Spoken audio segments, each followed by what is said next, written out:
Arsenic limit test expect பண்ற 10 mark question. நம்ம இதுல என்னென்ன எழுதணும்னா ஸ்ட்ரக்சர் ரொம்ப முக்கியம். apparatus ஸ்ட்ரக்சரை கண்டிப்பா போட்டுக்கணும். அப்புறம் அதுல இருக்கிற அளவுகள்லாம் ரொம்ப முக்கியம். டயாமீட்டர்ஸ் எல்லாம் ரொம்ப முக்கியம். அப்புறம் என்னென்ன ரியேஜென்ட் எதுக்காக ஆட் பண்றோம் அப்படிங்கிறது முக்கியம். அப்புறம் ப்ரொசீஜர் முக்கியம். ஸோ இதை வந்து ப்ராப்பரா எழுதிட்டோம்னா நமக்கு இதில் 10 மார்க் கிடைக்கும். ஸோ பிரின்சிபல் எழுதிடணும், ப்ரொசீஜரும் எழுதிடணும். இது வந்து ஒரு 10 மார்க் கொஷின். ஆர்சனிக் அப்பேரட்டஸ் இப்போ பார்ப்போம். ஆர்சனிக் அப்பேரட்டஸில் கீழே பாட்டில் இருக்குது. பாட்டில் வந்து எப்பயுமே ரப்பர் கார்க், அது பேர் தான் ரப்பர் பங்க் அப்படின்னு சொல்கிறாங்க. ரப்பர் கார்க் வந்து வச்சுருப்பாங்க. அதில் நடுவில் ஓட்டை இருக்கும்.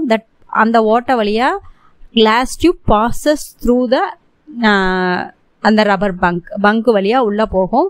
அது எவ்வளோ நீளம்? 20 சென்டிமீட்டர் லாங். எவ்வளோ நீளம்? 20 சென்டிமீட்டர் லாங். அதில் வெளியே டயாமீட்டர், உள்ள டயாமீட்டர்னா அதனோட சுற்றளவு. External 0.8 centimetre, internal 0.65 centimetre. இது கண்டிப்பாக ஸ்பெசிஃபை பண்ணணும். ஓகேங்களா? அதுக்கப்புறம் முக்கியமானது இதெல்லாம் தான். மேலே என்னென்ன அப்பேரட்டஸில் என்னென்ன இருக்குது அது இல்லாத ரப்பர் பங்க்ஸ் 2 இருக்குது. மேலே 2 காட்டன் பிளஞ்ச் இருக்குது. மாய்ஸ்டன் காட்டன் பிளஞ்ச் இருக்குது. வித்து காட்டன் பிளஞ்ச்னா நம்ம காட்டன் வந்து லெட் எஸ்டேட் சொல்யூஷனில் நினச்சி வச்சுருக்காங்க. எதுக்காகனா to trap the hydrogen sulphide gas அந்த ஹைட்ரஜன் சல்ஃபைடு கேஸை வந்து நம்ம பிடிச்சிக்கிறதுக்காக. அதை வந்து வெளியில் போக விடாமல் ஒன்லி ஆர்சைனை மட்டும் வெளியில் விடணும். அதனால அந்த இதில் வந்து பிடிச்சி வச்சுக்கும். எது? லெட் எஸ்டேட் வந்து அதை பிடிச்சி வச்சுக்கும். ஹைட்ரஜன் சல்ஃபைடு கேஸை பிடிச்சி வச்சுக்கும். ஒன்லி ஆர்சைன் கேஸ் மட்டும்தான் போய் மெர்க்குரி குளோரைட் பேப்பரோட ரியாக்ட் பண்ணும். ஸோ இந்த ஸ்ட்ரக்சர் ரொம்ப முக்கியம். கண்டிப்பாக இந்த ஸ்ட்ரக்சரையும் இதில் இருக்கிற குறிப்பு. Next procedure for arsenic limit test. இதில் என்ன பண்ணுறோன்னா டெஸ்ட் சொல்யூஷனை ப்ரிப்பேர் பண்ணுறோம். சொல்யூஷனை வந்து சாம்பிளை வந்து வாட்டரில் டிசால்வ் பண்ணிக்கிறோம். அப்புறம் HClலும் போட்டுக்கிறோம். ஸ்டாண்டர்ட் HClலும் போட்டுக்கிறோம். கீழே இருக்கிற அந்த நம்ம இப்போ வந்து அந்த வைட் மவுத் பாட்டில் தான் எடுத்துக்கிறோம். ஆர்சனிக்கு அப்பேரட்டஸில் இருக்கிற பாட்டில் தான் எடுத்துக்கிறோம். அதுக்கப்புறமேட்டுக்கு 1 gram of potassium iodide, 5 ml of stannous chloride, 10 gram of zinc போட்டுட்டு 40 மினிட்ஸ் வைக்கிறோம். வச்சுட்டு அந்த மெர்க்குரி குளோரைட் பேப்பர் வைக்கிறோம் இல்லையா, அதில் என்ன கலர், எல்லோ கலர் எவ்வளோ ஃபார்ம் ஆகுது அப்படிங்கிறத நம்ம நோட் பண்ணுறோம். அதே மாதிரி ஸ்டாண்டர்ட்லேயும் ஆர்சனிக் சொல்யூஷன் எடுத்துக்கிட்டு ஸ்டாண்டர்ட் HCl எடுத்துட்டு பொட்டாசியம் அயோடைட் 1 கிராம் போட்டு 5 ml ஆஃப் ஸ்டானஸ் குளோரைட் போட்டுட்டு 10 ml ஆஃப் கிரானுலேட்டட் ஜிங்க் போட்டுட்டு keep aside for 40 minutes. 40 minutes வச்சுட்டு நம்ம கலர் எப்படி கலர் கம்பேர் பண்ணுறோம். ஒரு ஸ்டெயின் ஃபார்ம் ஆகுது, அதாவது ஸ்டெயின் இந்த பேப்பர், மெர்க்குரி குளோரைட் பேப்பரில் வர ஸ்டெயின் வந்து அதிகமாக இருக்கா, ஸ்டாண்டர்டோட அதிகமாக இருக்கா, கம்மியாக இருக்கா அப்படின்னு நம்ம பார்க்குறோம். இதுதான் வந்து procedure. Principal for arsenic limit test. இந்த பிரின்சிபலில் மெர்க்குரி குளோரைட் பேப்பரில் எப்படி எல்லோ கலர் ஸ்டெயின் ஃபார்ம் ஆகுதுங்கிற பிரின்சிபலை கண்டிப்பாக எழுதணும்.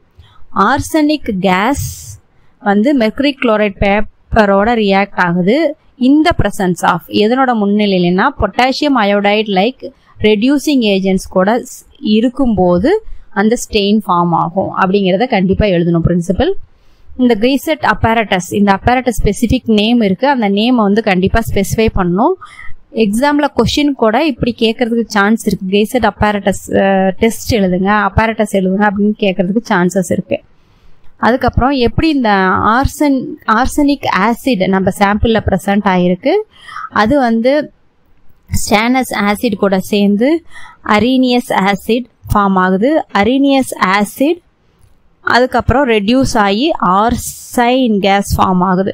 ஸோ இந்த ப்ரொசீஜரை வந்து ஆர்சைன் கேஸ் எப்படி ஃபார்ம் ஆகுது அப்படிங்கிறத கண்டிப்பாக நீங்கள் எழுதுனாதான் நமக்கு மார்க்.